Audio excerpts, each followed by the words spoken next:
Have you ever seen people squat and they get to the universal sticking point and they freaking accelerate out of it, not slow down? Have you seen somebody squat like that? I've seen people squat like Ray Williams and all these guys, man. Like they get to the freaking universal sticking point. Like they get to a spot where I would struggle, the bar would slow down, and it seems like they accelerate through it. Now, what is going on there? What is going on there? The first thing that I think about is, man, that guy's worked it out. It's the same as when you watch like Julius Maddox and whoever else you're impressed by in the lifting community. And you're like, man, that guy has something. Obviously, the level is through the roof, or greatest of all time type of bench press. You can't work your way to it. Almost, it's like there's gifts like Michael Jordan, 50-inch vertical. There's gifts for bench pressing as well, I suppose. But you look at these people, you look at the way they move, you look at how they go about things, and you go, that's interesting. Like I remember seeing Michael Jordan have knee valgus when jumping, when shooting jump shots. His knees would buckle in. And you're like, that's interesting, because a lot of the knowledge around this is you need to avoid that. Get your knees out. Yet here is an example of the guy that's probably one of the best, most gifted athletes in the world, and he does that.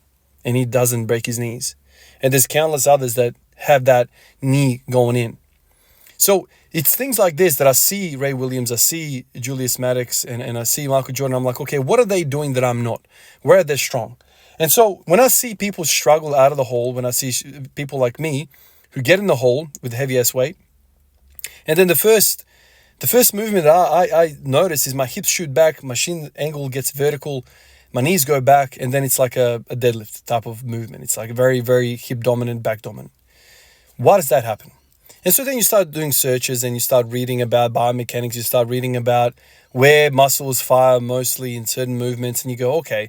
So when you go ATG, when you go to the bottom of the squat, it's a lot of quads. It's a lot of quads, and they talk about this, Greg Knuckles wrote a really nice article, which I've probably read numerous times now over the years, and, he talks about that the bottom of the squat is quads. Quads. And the reason why your butt shoots back and your angles all get whack is because your quads are being overpowered, and they're literally like help, and then their mates come in and try and take over the force production. So in the case of somebody like Ray Williams, who I think he's got a higher squat than a deadlift, what does an individual like that look like when they're lifting? Somebody that has such an advanced squat that he squats more than he deadlifts. Think about the absurdity of that. Of course, he's got a big gut, big everything. He folds up like a freaking pillow and he jumps out of the hole. There's a lot of that as well, but it's interesting, okay? So somebody that is so good at squatting and struggles with deadlifting, you bet your bottom dollar that he's going to want to stay upright, because the deadlift is a weaker movement pattern for him. So we go from there. Can we conclude that he's got stronger quads in relation to his hamstrings and glutes? Let's just say, just nice little sexy little facts or points. Probably we can make an assumption that a guy like that has very, very developed quads, and maybe the posterior chain is not up to par, because the general experience of the human populace is that the deadlifts should be stronger than the squats.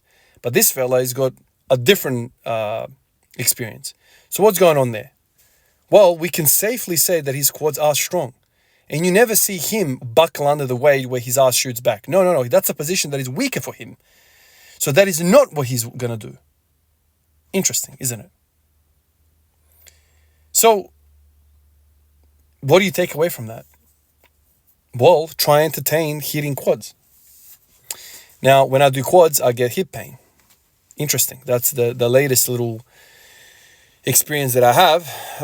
Why is that? I'm not sure. I think it's some sort of tendinopathy, which I thought it was a TFL hip related, but it's probably a quad insertion. That's the latest thought on that. And these isometrics that I'm doing with leg extensions, they're like pouring honey over it. For some reason, it doesn't make me hurt. It makes me feel good. The quads get lit up and I walk away feeling great. But doing reps on leg extension, doing CC squats, doing Hindu squats, they're aggravated. It's bizarre. But when you mix all of those two things up, the experience of pain and the experience of the movement pattern which I just described, maybe there's something there worth exploring. Appreciate you guys, and I'll catch you in the next one. Peace out.